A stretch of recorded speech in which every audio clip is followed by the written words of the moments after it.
Во периодот од 2015 до 2018 година од ловиштето Осогова во Кочани, кој е дел од јавното претпријатие Македонски шуми, на непознат начин исчезнале 333 грла заштитен трофеен дивеч, главно обичен елен, лопотар, муфлони и срни.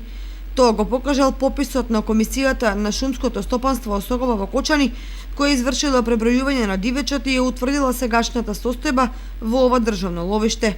Штетата што е направена на ова ловиште со уништувањето на дивечот во периодот од 3 години изнесува околу 1.840.000 евра.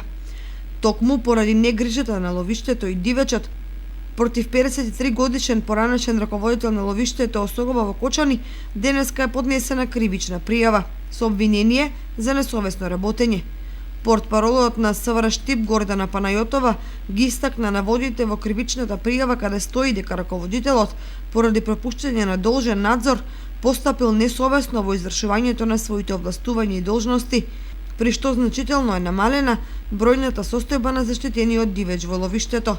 Своевремено, одговорните во ловниот резерват Полак истакнуваат дека во оградениот простор од над 1200 хектари екзистираат над 600 грла крупен високотрофеен дивеч, кој во период на размножување достигнува до 1000 грла.